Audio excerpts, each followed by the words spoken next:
Bismillahirrahmanirrahim.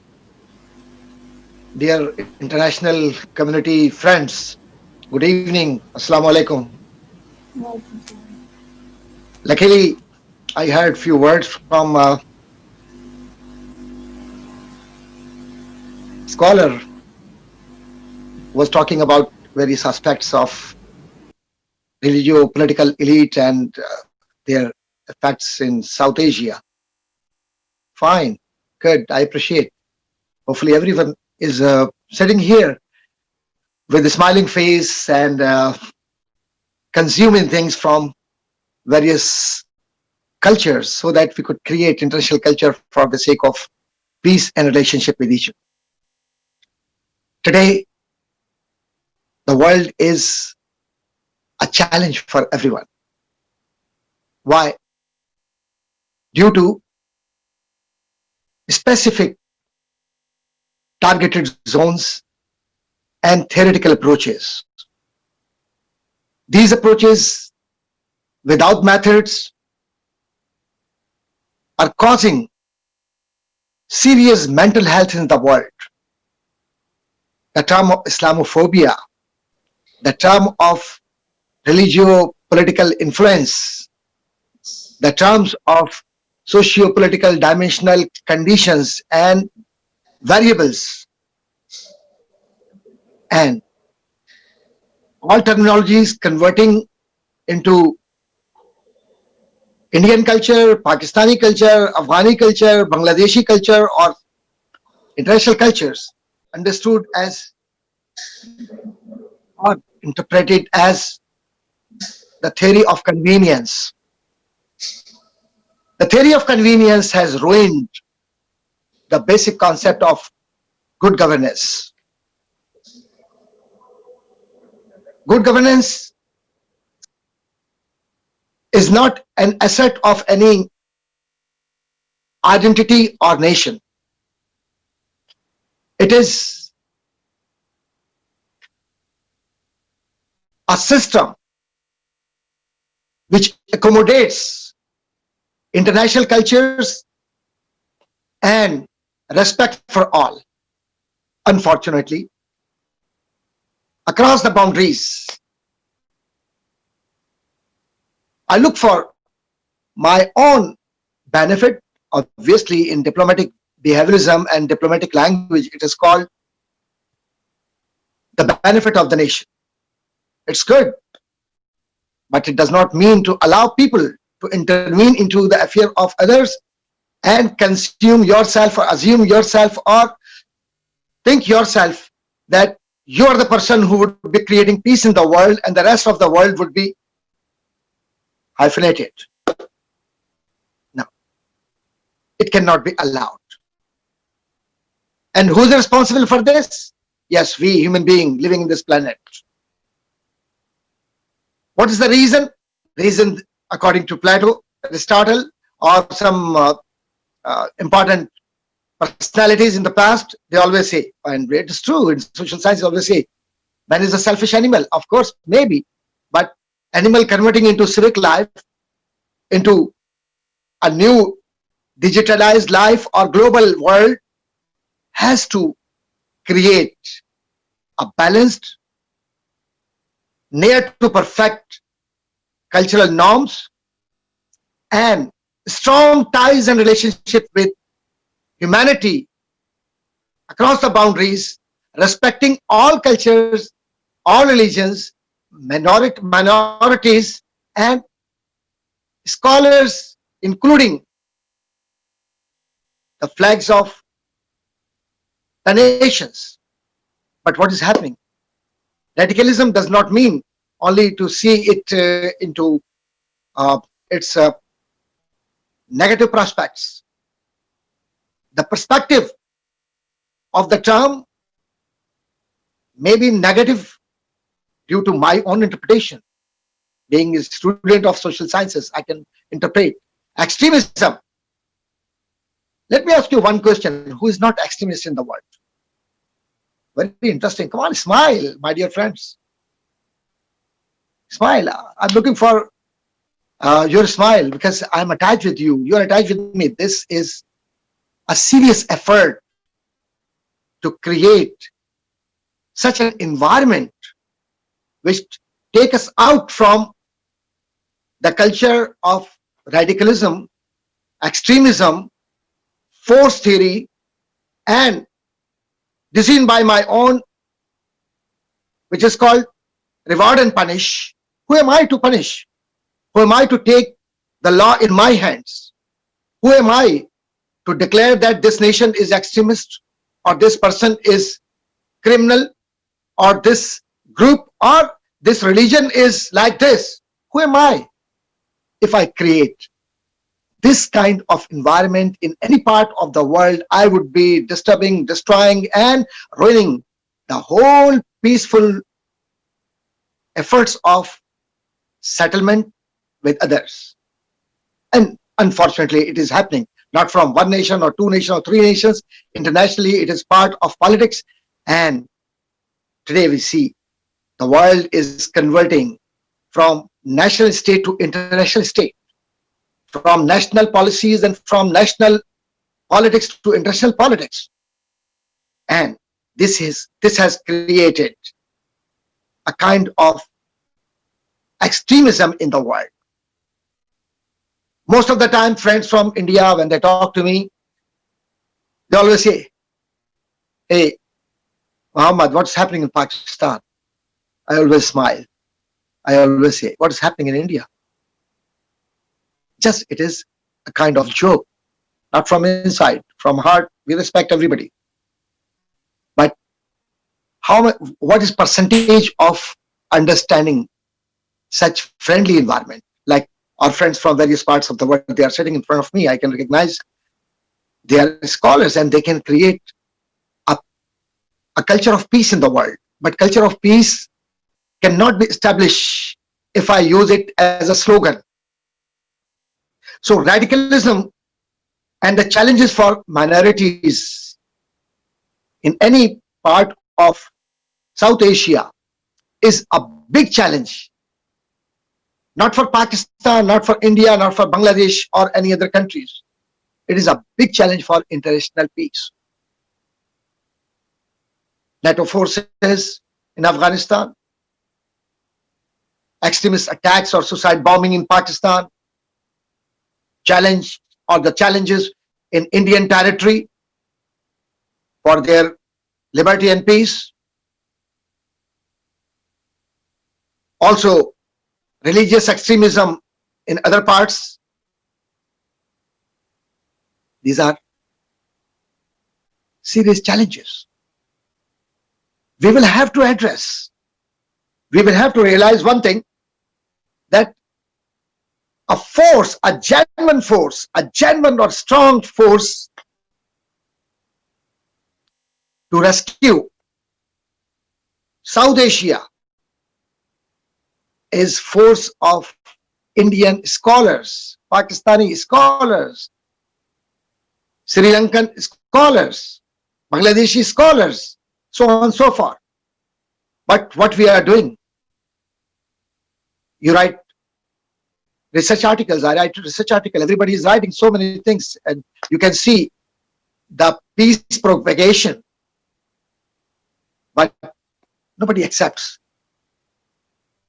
in excluding few, that we will have to come out from our shells and see why religious extremism has destroyed a peaceful environment in South Asia.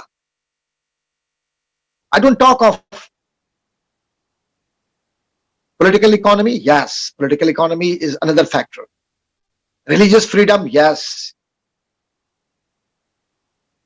And socio-political interaction with reference to foreign policy is, these are the basic elements which must be addressed.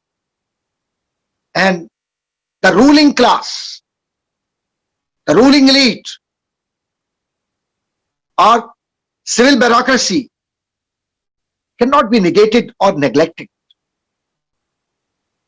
for creating a good governance across the boundaries, across the world, seeing what, number one, what is importance of religious radicalism and the security of South Asian minorities, and who will be assuring all these things, the security.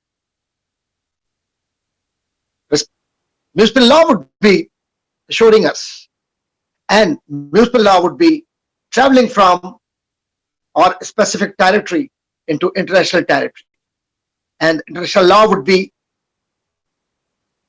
an umbrella which would be protecting all these basic rotating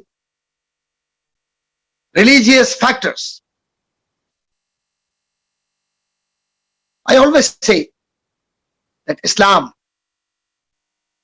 does not allow any war against any nation, and it does not create any extremist action against any nation. And the example is the Prophet Muhammad sallallahu alaihi wasallam clearly ordered when he conquered Makkah, the focal point of Muslim government, the focal area from where they migrated. And till now, the war of aggression in Islam is absolutely illegal. If somebody does it, it may be done from any part of the world, from any political party. Like political extremism and the political fundamentalism or political influence in the society. So the religion is a tool which is being used as a political slogan. But if we don't respect minorities, we don't protect minorities, then the constitution of the state is useless. What happened in France? It is in front of us. What happened in other countries? How about the suicide bombings? How about the attacks on temples, churches, mosques in the world? So we, being impartial scholars, we will have to create a syndicate through intercultural communication and identifying the basic factors which are creating authoritarian school of thought in South Asia. We will have to remove that authoritarian school of thought, whether they come out from religion or from sectarian style of thinking, or using the name of religion for the sake of their own political entity and political gain. And this is happening, unfortunately, in South Asia. Minorities may be respected when they are asked for vote. When we need vote, we always become so humble, very nice, very polite, and very flexible person.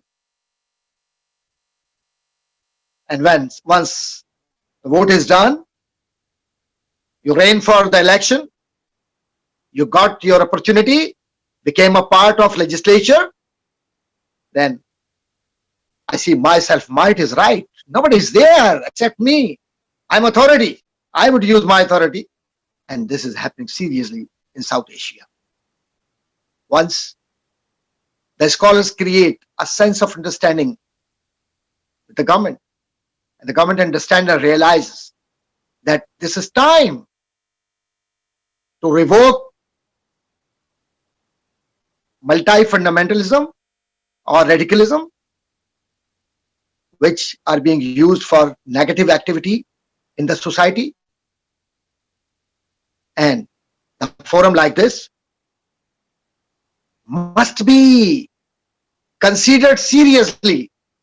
But how about the political elite or the political identities or political groups or interest articulated groups which don't allow scholars even to talk. The media, look at media. They would be giving opportunities to dancers, singers, drama artists, and fake storytellers or fabricated story creators. Oh, people would be seeing all these things. And if you peel the onion, what would you find? The end result would be zero.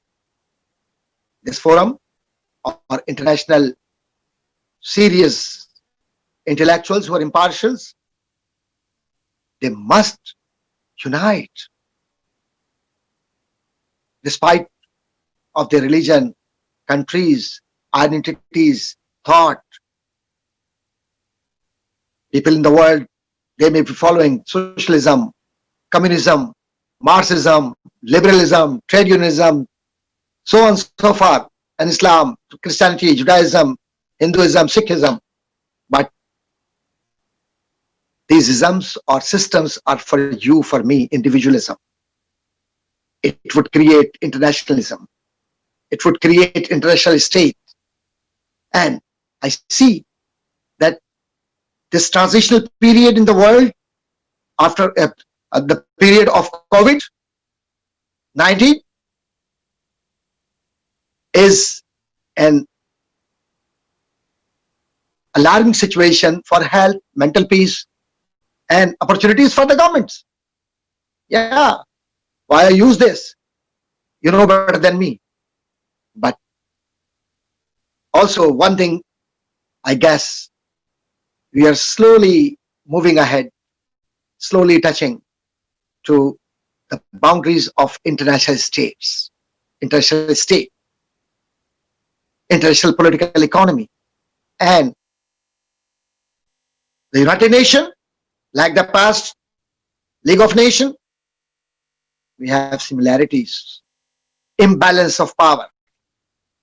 And this imbalance has created a stereotype. If you are a great donor, then the great donor would be the great father or the grandmother, whatever you say. Because state is mother. Anyhow, who is creating radicalism? Who is not properly providing safeguard to the minorities of South Asia? And whose responsibility is this? These are the fundamental questions. And with my end note, I would say, who would save it? Obviously, we believe in God, we believe in Allah, and we can see that there is authority according to Hinduism, Islam, Christianity, Judaism, Sikhism, or other religion, Buddhism. Everyone belonging to all these religions or cultures, they believe that authority belongs to God, but God never allowed human being to kill his family. As the Holy Prophet ﷺ said, the Prophet Muhammad ﷺ said, Al-Khalqu Allah. Creation, human being, they are like families of God. Never kill them, never mistreat, never overthrow them for your own interest or for your own benefits. And these are the universal facts from Islam, from other religions. So religious radicalism, if we see as a seed for thought, would give us one message. This is time to understand the challenges and disrespect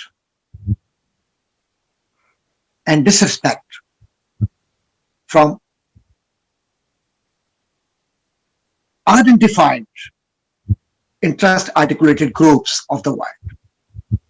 They might be saving their own interest, and their face saving would be something else like television dramas or the Hollywood films, fictions, create this environment and let the people fight with each other, and let us get knowledge how they are fighting and benefits out of it. This is international war of aggression, not from any religion, but from few people who have negative mindset, but they are getting things as they required, increasing their businesses, increasing their power, increasing their relations in the world, and they also become part of Peace Award, distinguished guest. This is time for us. Yes, there are so many things to be disclosed, to be discussed, to be understood. And I'm lucky that this forum has given me this opportunity. At least I talk to my friends, my brothers and sisters across the boundaries.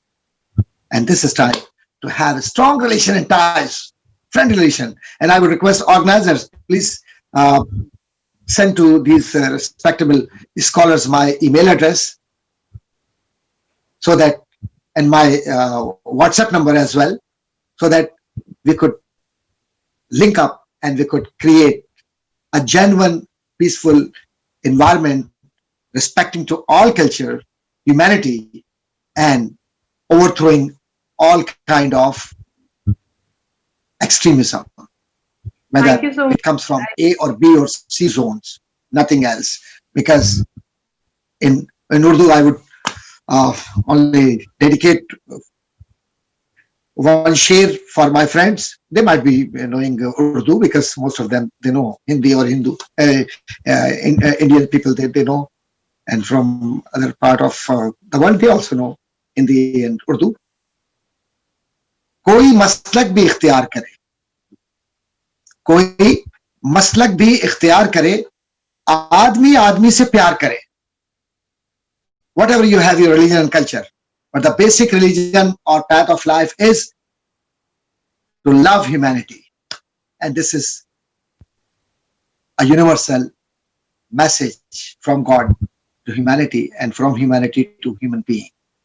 Let's beat the challenges, control extremism, and understand the religious radicalism. What is meaning of religious radicalism, and respect for minorities. Obviously, minorities are the most important people. They belong to one nation, one family, one God, and that is a universal message. I'm thankful to all of you, my dear friends. I was talking to you and I was looking at the smiling faces. Although you don't smile now, why? I'm not sure. Yes, this I need. This is my payment. I need payment.